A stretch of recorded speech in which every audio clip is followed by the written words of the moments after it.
Oke, kita masuk ke materi berikutnya tentang gaya kepemimpinan manajer dan leader.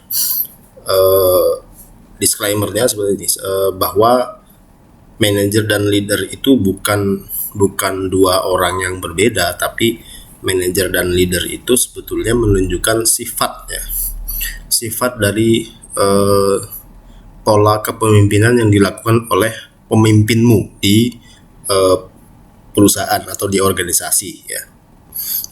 Jadi apakah dia bersifat sebagai seorang manajer atau dia memiliki sifat seorang leader, ya. Ini juga berkaitan dengan gaya kepemimpinan, bahwa ada beberapa gaya kepemimpinan yang kecenderungannya itu menggambarkan sifat-sifat dari seorang manajer. Ada juga gaya kepemimpinan yang kecenderungannya menggambarkan sifat dari seorang leader, ya.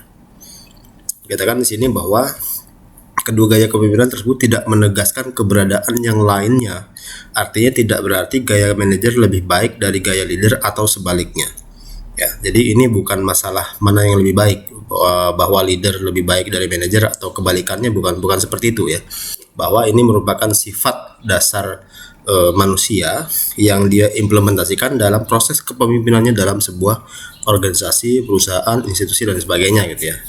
Kemudian perbedaan gaya kepemimpinan tersebut hanya pada arah mana fokus perhatian si pemimpin, ya. Ada beberapa ciri perilaku pemimpin yang menggambarkan tentang hal-hal tertentu yang itu merupakan gambaran dari seorang leader atau juga gambaran dari seorang manajer, gitu, ya. Kemudian perbedaan dari fungsi dulu, ya. Manajer fokus pada tugas rutin yang berdimensi jangka pendek, melaksanakan tugas yang sudah disepakati dalam rapat, sedangkan leader berpandangan jauh ke depan dan perencanaan jangka panjang, ya. Kalau sekilas kita baca bahwa narasinya itu lebih menyudutkan manajer, bahwa dikatakan manajer itu selalu berorientasi jangka pendek, kemudian hanya melaksanakan tugas, ya, melaksanakan kewajibannya saja, gitu kan, yang sudah disepakati. Sedangkan leader di sini diasumsikan sebagai seseorang yang memiliki pandangan jauh ke depan, ya, visioner, gitu. Kemudian dia sebagai seorang perencana jangka panjang, ya. Mana yang lebih baik sebetulnya kita tidak bisa menyimpulkan, karena menyelesaikan tugas jangka pendek itu merupakan hal-hal yang juga penting untuk dilakukan sebagai fokus jangka pendek dari seorang pemimpin, gitu kan. Tapi dalam pandangan jangka panjang, ya, leader juga berperan positif, ya, sebagai pemikir yang berpandangan jauh ke depan, bahwa tidak semata-mata hanya menyelesaikan tugas, tapi juga memberikan kontribusi mereka untuk berpikiran jauh ke depan, langkah-langkah strategis apa yang harus mereka lakukan di masa-masa yang akan datang, gitu kan. Keduanya sama-sama baik, tapi pada situasi dan kondisi tertentu bisa saja misalnya manajer itu lebih baik daripada leader atau sebaliknya, ya. Ketika kita berpikiran jangka panjang itu lebih baik daripada hanya menyelesaikan tugas-tugas rutin yang dimensinya jangka pendek, gitu, ya. Itu fungsi yang pertama. Kemudian fungsi yang kedua, dalam penempatan staf, manajer lebih mengedepankan persyaratan formal seperti kepangkatan dan senioritas, sedangkan leader lebih mengedepankan pada kompetensi dan profesionalisme karyawan. Di sini juga kalau kita melihat bahwa leader itu ternyata lebih baik, dia tidak memikirkan ini lulusan apa, dari mana, latar belakang pendidikannya seperti apa, kuliah sudah berapa lama bekerja, dan sebagainya. Yang penting dia mampu dan dia profesional sebagai seorang karyawan, maka dia ditempatkan sebagai staff, ya, ketika kita ingin merekrut staff, gitu, misalnya, atau memberikan promosi staff kepada karyawan kita. Tapi sebetulnya tidak bisa juga kita mengatakan bahwa manajer itu salah, ya. Persyaratan formal, mau tidak mau, suka tidak suka, ya memang harus kita penuhi, gitu kan. Contoh misalnya ketika kita melihat rekrutmen karyawan, hal utama yang mereka persyaratkan apa? Latar belakang pendidikan.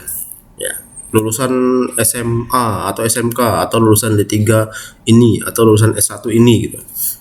Nanti setelah itu baru ada pengalaman kerja, kemudian memiliki apa lagi yang menunjukkan bahwa mereka punya kompetensi gitu kan. Artinya semuanya memiliki porsi yang sama ya.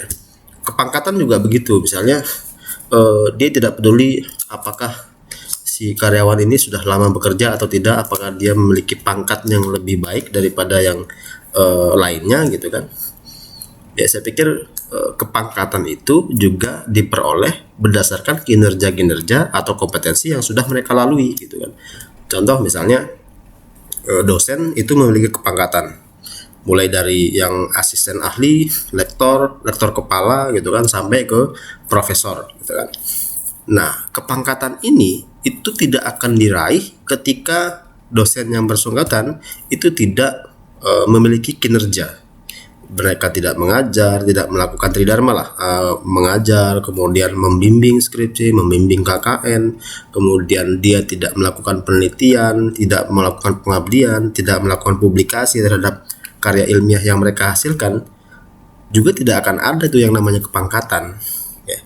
Sehingga kepangkatan itu merupakan berkas formalnya ya. Untuk mencapai kepangkatan tersebut harus melalui berbagai macam penilaian kinerja gitu ya. Jadi sebetulnya kurang lebih sama gitu kan. Cuman mungkin yang dimaksudnya bahwa kompetensi dan profesionalisme itu tidak hanya diukur berdasarkan standar-standar formal. Standar formal dari kompetensi dan profesionalisme itu apa? Ya tadi misalnya kepangkatan, kemudian latar belakang pendidikan, ya, senioritas, ya, yang kita asumsikan bahwa senior itu lebih berpengalaman daripada juniornya. Ya pasti seperti itu gitu kan. Pengalaman jauh lebih banyak. Tapi apakah dari sisi problem solvingnya si yang memiliki pengalaman itu jauh lebih baik? Belum tentu. Tapi semuanya harus kita kombinasikan. Ya. Jadi jangan khawatir nanti wah ini pemimpin saya tidak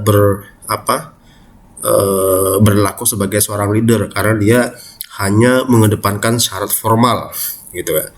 Dia hanya melihat lulusannya saja, kemudian dia hanya melihat kepangkatannya, yang sudah lama bekerja aja yang diperhitungkan gitu kan. Ya itu merupakan bagian penilaian mereka. Mereka tidak mau ribet untuk menilai kompetensi, ya udah lihat aja dari syarat formalnya gitu kan. Oh dia senior, pasti lebih pengalaman, dia punya kepangkatan sangat tinggi gitu kan. Beberapa dosen misalnya ada yang masih asisten ahli, ada yang sudah lektor ya, bahkan ada yang sudah hampir ke lektor kepala gitu kan. Ya kinerja itu merupakan apresiasi yang baik buat si dosennya sendiri, dan itu menunjukkan kinerja kompetensi gitu kan. Kemudian seorang manajer akan mengisi jabatan kosong dengan siapa saja asal memenuhi persyaratan formal nih, balik lagi. Sedangkan leader hanya akan mengisi dengan seseorang kalau orang tersebut memiliki kompetensi untuk menjalankannya. Ya kembali lagi seperti tadi ya, kita tidak bisa menjustifikasi bahwa manajer dan leader itu merupakan dua prinsip yang berbeda ya. Sama aja gitu kan, cuman cara pandangnya ya. Syarat formalnya terpenuhi, dia berhak untuk menduduki jabatan tersebut. Tapi ketika syarat formalnya tidak terpenuhi, maka diasumsikan bahwa yang bersangkutan itu tidak memiliki kompetensi gitu ya. Itu kalau manajer. Sementara kalau leader, dia mengesampingkan syarat formalnya. Yang penting si orang itu mampu, punya kompetensi untuk menjalankan. Nah sekarang tinggal bagaimana caranya kita bisa mengukur kompetensi orang tanpa ada syarat formal ya. Ini yang kadang banyak sekali pelanggaran atau penyimpangan ya, terutama ketika terdapat program promosi jabatan di institusi pemerintah atau swasta lah, yang ketika kalian sudah bekerja mungkin paham, oh dia kok bisa gitu kan dapat posisi itu sementara saya tidak, mungkin saya lebih bagus daripada dia gitu kan, karena dia tidak punya syarat formal dan sebagainya. Konflik-konflik semacam ini yang nanti akan kalian temui. Tapi cara pandang manajer atau leader